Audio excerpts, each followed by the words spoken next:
అప్పుడు మళ్ళీ ఆ పృచ్ఛకుడు అంటున్నాడు, ఏది తెలిస్తే సకల సంశయాలు తీరిపోతాయో ఏమిటో తమరు నాకు సెలవు ఇయ్యవలసిందని కోరాడు.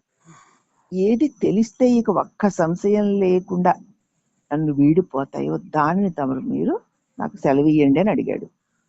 ఇప్పుడు మహర్షి అంటున్నారు, ఆ సంశయించే వాడిని పట్టుకో, ఇక సంశయాలే రావు. ఎవరు సంశయిస్తున్నారో వాడిని పట్టుకో, ఇక సంశయాలు అస్సలు రావు. ఈ సందర్భంలో సంశయిత విషయాతీతుడై ఉంటాడు. అలాగ ఎవరికి ఈ సందేహాలు అని ప్రశ్నిస్తే ఈ సంశయించేవాడు ఈ విషయాలకు అతీతంగా ఉన్నాడు అని నీకు తెలుస్తుంది. వాడు సందేహాలను తేకపోతే సందేహాలు పుట్టవు కదా. సందేహించేవాడు తెస్తూనే ఉంటాడు సందేహాలు, అవి పుట్టుతూనే ఉంటాయి, తీరుతున్నా మళ్ళీ వాడు తెస్తూ ఉంటాడు. ఈ సందేహించేవాడు ఎవడా అని చూస్తే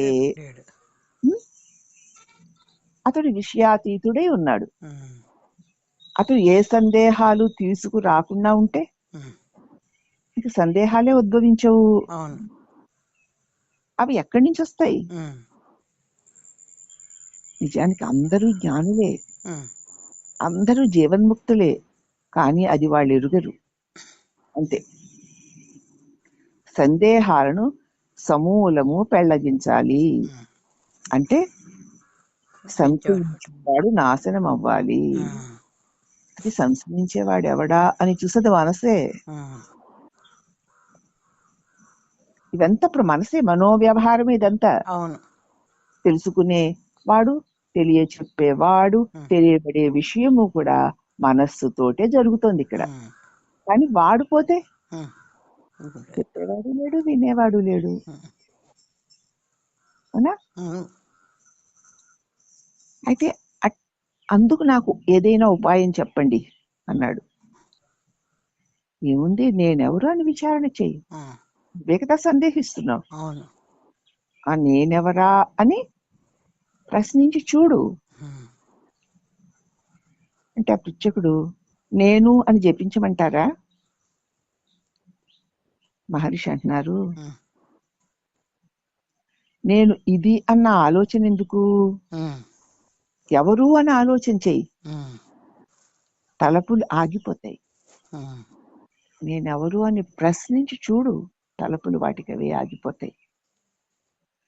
ఆ ఉన్న వస్తువు అంటే ఆత్మ వివరించడానికి వీలు లేని దానిగా మిగిలి నీకు ప్రకటితమవుతుంది. అప్పుడు ఏం మిగిలిందో దాన్ని వివరించడానికి వీలుండదు, అది నీకు తెలియబడుతుంది అంతే. అయితే దీనికోసం హఠయోగం కూడా అవసరం అంటారా అని మహర్షి అంటున్నారు, సహాయం చేసే వాటిలలో అది ఒకటి. సర్వత్రా ఎప్పుడూ హఠయోగం అవసరం అని కాదు ఇక్కడ. వ్యక్తిని బట్టి దాని ఆవశ్యకత, సాధన చేసే వాడి సంస్కారాన్ని బట్టి దాని ఆవశ్యకత. ప్రాణాయామం కన్నా విచారణమే ఉత్తమం. ప్రాణాయామం చేసి మనసును కాసేపు నిలబెట్టేదానికంటే ఈ ప్రాణాయామం చేసి మనసును నిలబెట్టడానికి ప్రయత్నం చేసే నేనెవరు అన్న విచారణే గొప్పది. అహంకార నాశనానికి ఈ విచారణా మార్గం అనుసరించమని చూడాలా సికిత్వజుడికి బోధించింది. నీ అహంకార నాశనం అవ్వాలంటే ఇది ఎవరికి అని నిన్ను నువ్వు విచారించుకో అని చూడాలా సికిత్వజుడికి బోధించింది. ఇది యోగ వాసిష్టంలో ఉంటుంది ఈ కథ. ప్రాణాన్ని కానీ బుద్ధిని కానీ అంటి పెట్టుకుని ఉంటే సత్యాన్ని అందుకోవచ్చు. ప్రాణాన్ని కానీ ఇంకా నిరంతరం నీ ధ్యాస ప్రాణం మీదే ఉందనుకో, మీద లేదనుకో, నువ్వు ప్రాణమూలమైన ఆత్మశక్తిని ఆత్మను తెలుసుకోగలుగుతావు. అలాగే బుద్ధిని కూడా అంటి పెట్టుకుని ఉంటే, బుద్ధి అంటే నేను అను తలంపు అంటి పెట్టుకుని ఉంటే సత్యాన్ని అందుకోవచ్చు. మొదటిది హఠయోగము, రెండవది విచారణ మార్గం. నీ నీ సంస్కారానికి ఏది సులువుగా ఉందో దానినే వదిలిపెట్టకుండా చెయ్యి.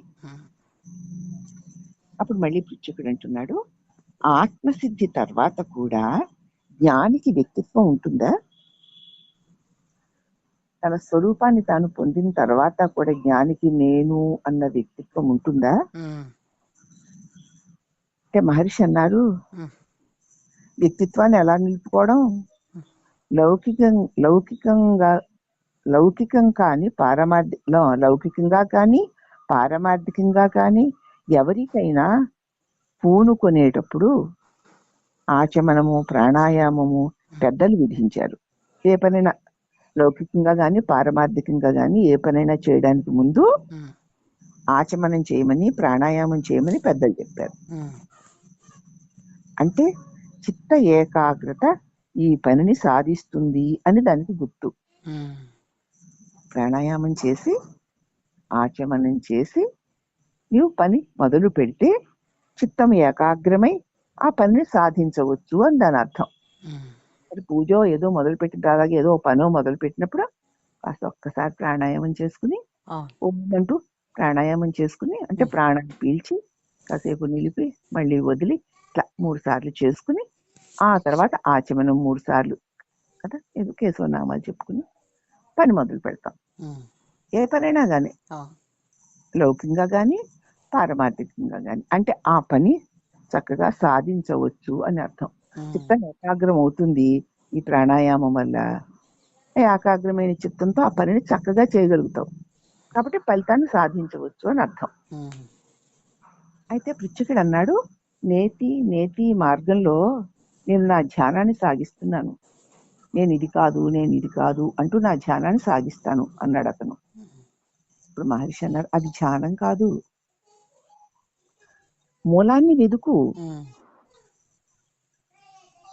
నేను ఇది కాదు అనే నేను ఎవరు అనే మూలాన్ని వెతుకు. అక్కడికి చేరడం తప్పనిసరి, ఆ మూలానికి చేరడం తప్పనిసరి. మిథ్య అయిన అహం అదృశ్యమయ్యి తథ్యమైన నేను సువ్యక్తమవుతుంది. అప్పుడే ఈ భావనాపూర్వకమైన ఈ నేను పోయి భావనారహితమైన నీ స్వరూపమైన సత్యమైన నేను నీకు వ్యక్తమవుతుంది.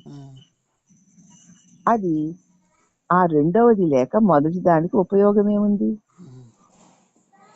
లేదు కదా, ఉపయోగం ఎంత చేస్తే ఏమిటి, దీనివల్ల ప్రయోజనం ఏమీ లేదు. భగవాన్ ఆ పృచ్ఛకుడైనటువంటి ప్రశ్నలన్నిటికీ సాధకుడికి వచ్చేటువంటి వారు వెళుతున్న మార్గాలకి అనుగుణంగా వారిని సంసిద్ధం చేస్తూ అందరి గమ్యము పరమాత్మయే, ఆ ఆత్మస్వరూపానివి నువ్వేను.